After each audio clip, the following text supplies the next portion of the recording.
জেলায়? একদম ঠিকই বলেছেন আপনি। মূল পরিসংখ্যান হচ্ছে আমাদের পূর্ব মেদিনীপুর জেলাতে এবছর উচ্চ মাধ্যমিক পরীক্ষার্থীর সংখ্যা ছিল 32,248 জন, যার মধ্যে এই 32,248 জন তারা উচ্চ মাধ্যমিক স্তরে পড়ার সুবাদে রাজ্য সরকারের দেওয়া ট্যাব তারা সকলেই গ্রহণ করেছে।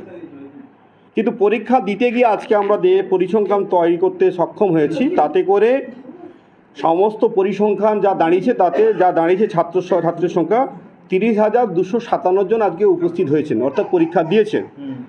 তাতে দেখা যাচ্ছে যত সংখ্যক ছাত্র সংখ্যা পুরো পরীক্ষায় অংশগ্রহণ করেনি তার পরিমাণটা কত না 1,991 জন, অর্থাৎ প্রায় 2,000 ছাত্রছাত্রী পরীক্ষায় তারা বসেননি। এর দুটো স্পেসিফিক কারণ।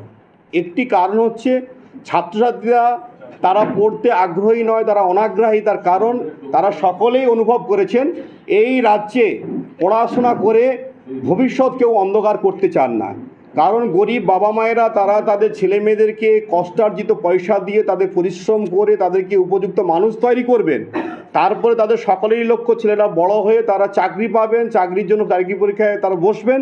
কিন্তু সেখানে দেখা গেছে যে চায়ের দোকান থেকে, ভুসিমাল দোকান থেকে, সেলুন দোকান থেকে চাকরি এখানে বিক্রি হয়েছে, যার ফলস্বরূপ আজকে প্রায় দেখেছেন প্রায় 72,000 চাকরি পরীক্ষার্থী তাদের ভাগ্য ঝুলছে সুপ্রিম কোর্টের দরগড়ায়। তাই এখানে পূর্ব মেদিনীপুর জেলায় যেখানে শিক্ষার হার সারা রাজ্যে সবথেকে বেশি, সেই জেলাতে আজকে যদি প্রায় 2,000 ছাত্রছাত্রী পরীক্ষায় না বসে উচ্চ মাধ্যমিকের পরীক্ষাতে, তাহলে বুঝতে হবে এই পরীক্ষার্থী না বসার প্রধান কারণ সেটি হচ্ছে রাজ্য সরকারের দূরদর্শিতার প্রতি অনীহা প্রকাশ করা, শিক্ষা ব্যবস্থার প্রতি প্রশ্নচিহ্ন তুলে ধরা। তাই আমরা মনে করি এই বিষয়ের উপরে দাঁড়িয়ে বিভাগীয় তদন্ত হওয়া উচিত। আমরা আমাদের প্রিয় জননেতা শুভেন্দু অধিকারী মহোদয়ের কাছে আজকে দৃষ্টি আকর্ষণ করব, যাতে উনি এই তথ্য সারা রাজ্য জুড়ে সংগ্রহ করে বিধানসভায় এই বিষয়ের উপরে দাঁড়িয়ে বিস্তৃত আলোচনা করে সদর্থক সিদ্ধান্ত গ্রহণ করেন এবং সারা রাজ্যবাসীর কাছে যাতে এই সরকারের ন্যাকের চিত্রটা তুলে ধরতে সক্ষম হয়, তার জন্য তথ্য আমরা এখান থেকে সরবরাহ করব। হ্যাঁ, আমরা কারণ খুঁজতে পারবো, এটা হয়তো বলা উচিত যে আমরা কারণ তাহলে যদি দেখা যায় যে সেই কারণগুলোকে আপনি ওভারকাম করতে পারবেন, তাহলে আপনাকে সেই অনুযায়ী পদক্ষেপ নিতে হবে।